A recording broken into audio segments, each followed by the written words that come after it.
Well, welcome back to the IJF Matside studio here at the Nippon Budokan. It is day 6 of competition at the World Championships, and I'm sitting alongside IJF Media Director Nicolas Messner. Very good afternoon, Nicolas. Good afternoon.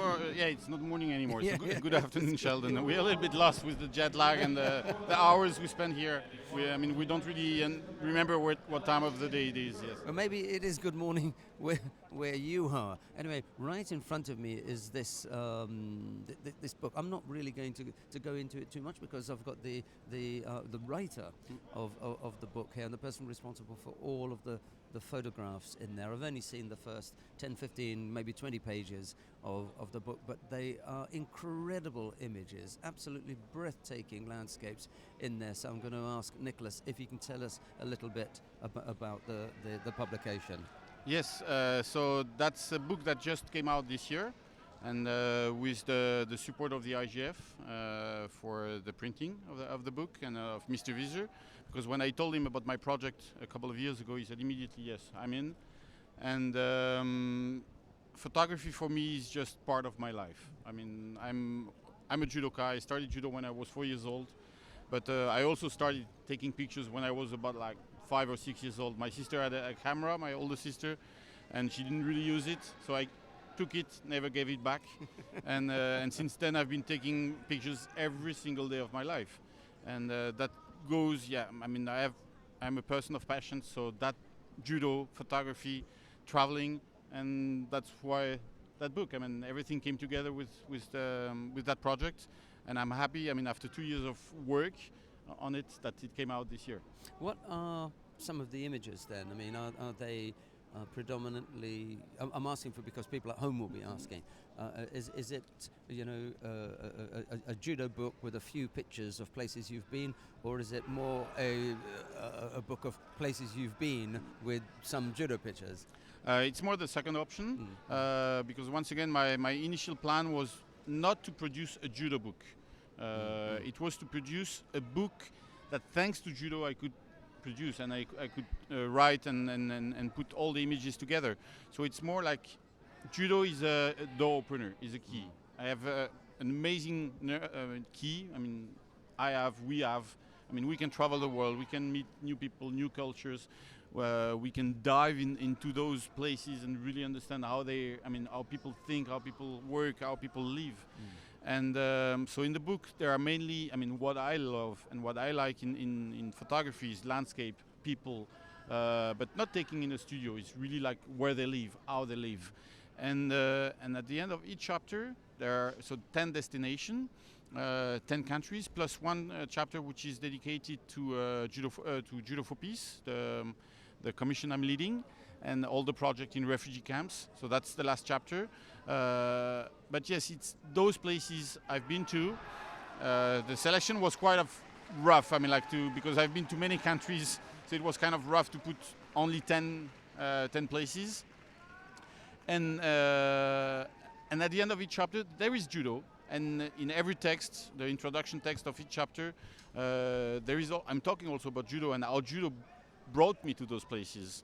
But once again, you can see now on the screen, there are, mainly landscapes and people, and then you have a bit of judo.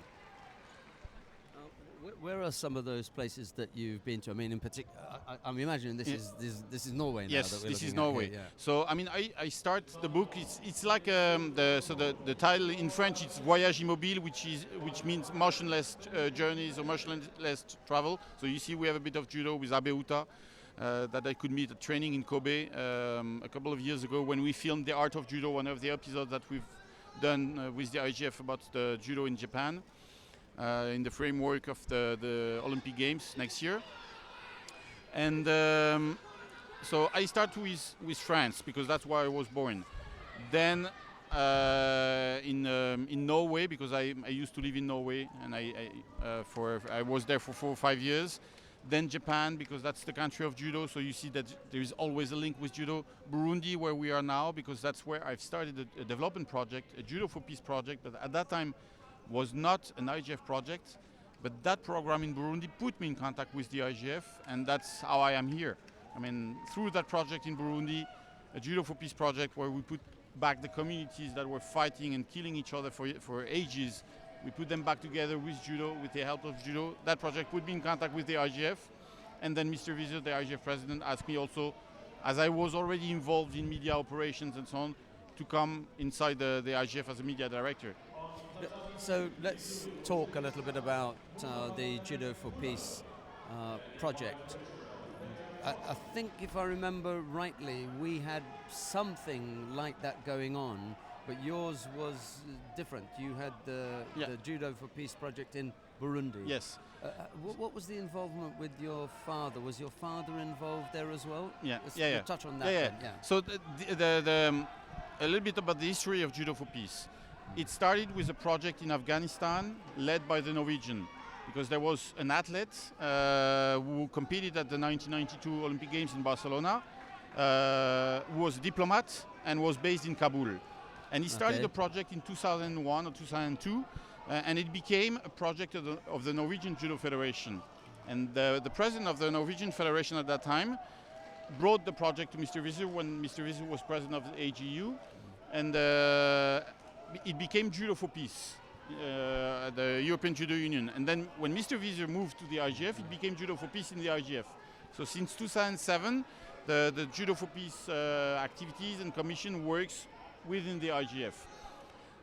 I had that project in Burundi, which I started in the early 2000s, and I went there with my dad in 2000 during the Civil War, and we started a project, which was our personal project. And we involved my mother, my father, friends, and we started to build step-by-step a project. When we started in Burundi, there were like maybe 50 judoka in the country. And a few years after, we had 17 clubs and 1,500 judoka. My goodness. And I was once in Burundi, flying back home, and I met someone at the airport who was working for Peace and Sports, big organization in Monaco, under the auspices of the Prince of Monaco. And he invited me to come to Monaco for a big conference, the Judo for Peace Forum. I went there, and the first person I met when I entered the forum and the hotel where the forum was taking place was Mr. Visser. And I didn't know him. I mean, I knew who he was, but we never met before. Right, okay. But I went straight to him. He was taking his room key. And I told him, "Hello, Mr. Visser. I'm Nicolas Messner. You don't know who I am. I know who you are. But if you give me 5 minutes, I'm going to tell you why I'm here." Right, okay. The same day, I was a member of the Judo for Peace Commission of the IGF. Wow. And that's how it started. And then my project in Burundi became a project of the IGF and of the Judo for Peace Commission. And step by step, it started to develop, and then we could move on to other countries and develop other projects. So what is it that you're involved in now then? Because we've got some background, we know about the book and everything, but what is your particular focus at the moment? So I'm media director, and I've been doing that in the IGF since 2010. So I've been to 2 Olympic Games, I've been to most of the events on the World Judo Tour. So I'm taking care of the media operations, I'm taking during the events, accreditation before with my colleague Mark Pickering, and then all the reports, and of course also the communication, what we publish on the IGF webpage, on social media. And so I started alone. I mean, actually not, it's not true. I started with Manuela Pena from Brazil at the very beginning. But then because of the Olympic Games in Rio coming up, and she had to move, and she stepped out of the IGF, so for a couple of years I was alone. Then we worked together in London. Not in that way. No, but we worked together in London, and then step by step the team grew up, and now we are, I mean, more than one person in the media department, but that's a big part of my job. The second aspect of my job is those development projects, those Judo for Peace. I'm the Judo for Peace director, but I'm also a member of the Judo for Children Commission. Whoa. I'm working with Lisa Allan on the gender equity. So I'm a little bit in the middle of like the coordination of the different projects. Yes. To do. So the Judo for Peace then, what is your focus there? Is there a particular place that you are looking at now and developing? Is there somewhere new that you've gone to that you haven't been to?